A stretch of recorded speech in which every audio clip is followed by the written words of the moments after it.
ជំរាបសួរបងប្អូនអរគ្នាថ្ងៃនេះខ្ញុំនឹងនាំអារម្មណ៍បងប្អូនអរគ្នាមកស្គាល់សត្វព្រៃដែលជាសត្វកម្រមួយប្រភេទដែលមានឈ្មោះថាខ្លារខិនសត្វនេះត្រូវបានគេចាត់ចូលទៅក្នុងអំបូរសត្វឆ្មាដ៏ធំមួយបងប្អូននិងមានឈ្មោះជាជីវសាស្ត្រថា Panthera pardus វាមានសមត្ថភាពខ្លាំងបងប្អូនចំពោះកាយសម្បទារបស់វាក៏រឹងមាំដែរនិងមានភាពវៃឆ្លាតក្នុងការប្រមាញ់សត្វណាបងប្អូនជាទូទៅសត្វខ្លារខិនវាអាចរស់នៅបានអាយុប្រមាណជា12ទៅ17ឆ្នាំបងប្អូននេះបើវារស់នៅក្នុងការចិញ្ចឹមថែទាំណាមួយតែប្រសិនបើវារស់នៅក្នុងព្រៃវិញបងប្អូនវាអាចរស់នៅបានអាយុច្រើនជាង20ឆ្នាំបងប្អូន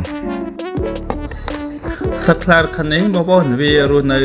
ក្នុងតំបន់ច្រើនប្រភេទបងប្អូនដូចជាតំបន់ព្រៃសើមតំបន់វាលស្មៅតំបន់ភ្នំក៏ដូចជានៅតំបន់វាលខ្សាច់ផងដែរបងប្អូនមួយវិញទៀតវាត្រូវបានគេរកឃើញនៅ Trip Africa នៅអាស៊ីដូចជានៅឥណ្ឌាចិននិងតំបន់អាស៊ីអាគ្នេយ៍យើងផ្សេងទៀតបងប្អូនដោយឡែកនៅកម្ពុជាយើងវិញបងប្អូនសត្វខ្លារខិននេះគេធ្លាប់ឃើញមានវត្តមានរបស់វានៅក្នុងតំបន់ព្រៃភាគខាងកើតនៃប្រទេសកម្ពុជាយើងរួមមានខេត្តមណ្ឌលគិរីនិងខេត្តរតនគិរីជាដើមប៉ុន្តែប្រមាណទសវត្សរ៍ចុងក្រោយនេះចំនួនរបស់វាត្រូវបានថយចុះយ៉ាងខ្លាំងបងប្អូនហើយកម្រទៀតផងមិនត្រឹមតែប៉ុណ្ណោះវាត្រូវបានគេចាត់ទុកថាជាសត្វដែលមានហានិភ័យខ្លាំងបំផុតក្នុងការផុតពូជនៅកម្ពុជាសត្វខ្លារខិនជាប្រភេទសត្វស៊ីសាច់ជាអាហារបងប្អូនវាប្រមាញ់សត្វភាគច្រើនដូចជាសត្វក្តាន់សត្វស្វាសត្វស្លាបឬក៏កណ្ដុរហើយវាក៏ស៊ីត្រីផងដែរបងប្អូនជាធម្មតាវានាំអាហាររបស់វាឡើងដើមឈើពេលវាប្រមាញ់បានណាបងប្អូនដោយមូលហេតុដើម្បីជៀសវាងសត្វឆ្កែព្រៃជាដើមដែលវាចង់មកដណ្ដើមអាហាររបស់វាបងប្អូនសត្វខ្លារខិនមានប្រវែងដងខ្លួនប្រមាណជា90សង់ទីម៉ែត្រទៅ190សង់ទីម៉ែត្រនេះយើងរាប់បញ្ចូលទាំងកតុយវាផងណាបងប្អូនហើយនឹងមានទម្ងន់ប្រហែលជា30ទៅ90គីឡូក្រាមស្បែករបស់វាមានពណ៌លឿងលាយពណ៌មាសបងប្អូននិងមានចំណុចខ្មៅៗដែលហៅជាភាសាអង់គ្លេសថា roseate ដែលធ្វើឲ្យវាមានភាពស្រស់ស្អាតនិងងាយស្រួលលាក់ខ្លួនក្នុងព្រៃបងប្អូនសត្វនេះវាចូលចិត្តរស់នៅតែឯងណាបងប្អូននិងមិនសូវចូលចិត្តរស់នៅជីវងនោះទេហើយវាធ្វើសកម្មភាពចាប់ចំណីភាគច្រើនគឺវាធ្វើនៅពេលយប់បងប្អូនតែគេក៏សង្កេតឃើញថាការប្រមាញ់ចំណីរបស់វាក៏ធ្វើឡើងនៅពេលថ្ងៃផងដែរ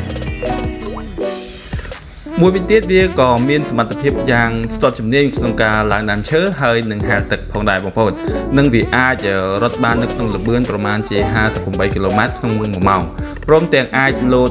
ចម្ងាយបងប្អូនបានប្រហែលជា6ម៉ែត្រហើយនឹងលោតកម្ពស់វិញបងប្អូនបានប្រហែលជា3ម៉ែត្រ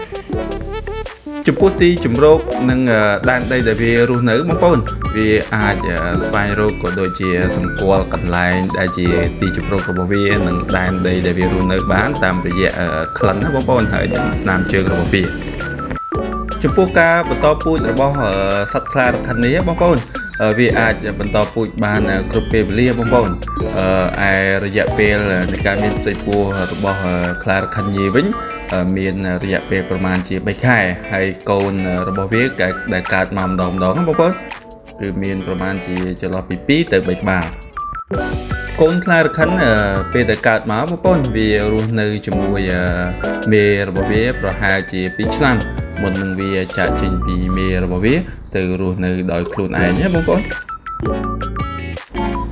សរុបមកវិញសត្វខ្លារខិនវាមានតួនាទីសំខាន់ណាស់ក្នុងការរក្សាតុល្យភាពធម្មជាតិណាបងប្អូនដោយការជួយបង្ការនិងគ្រប់គ្រងចំនួនសត្វផ្សេងៗនៅក្នុងព្រៃនាពេលបច្ចុប្បន្ននេះសត្វខ្លារខិនត្រូវបានគេចាត់ទុកថាជាសត្វកម្រនិងកំពុងទទួលរងនឹងការគំរាមកំហែងព្រមទាំងជិតផុតពូជផងដែរចំពោះបញ្ហានេះបណ្ដាលមកពីការបាត់បង់ទីជម្រកការប្រមាញ់និងការប៉ះទង្គិចជាមួយមនុស្សបងប្អូនបច្ចុប្បន្នមានអង្គការពាក់ព័ន្ធជាមួយនឹងសត្វព្រៃមួយចំនួនដូចជាអង្គការ WWF Cambodia និងក្រសួងបរិស្ថានកំពុងតែនាំគ្នាប្រឹងប្រែងការពារសត្វព្រៃដែលនៅសេសសល់តាមរយៈការបង្កើតក្រុមការងារតាមដានណាបងប្អូននិងការផ្សព្វផ្សាយអប់រំដល់សាធារណជនអំពីការអភិរក្សធម្មជាតិ វីដេអូរបស់ខ្ញុំគឺមានតែប៉ុណ្នេះបងប្អូនសូមអរគុណសូមជម្រាបលាជួបគ្នានៅវីដេអូក្រោយៗទៀតឈ្មោ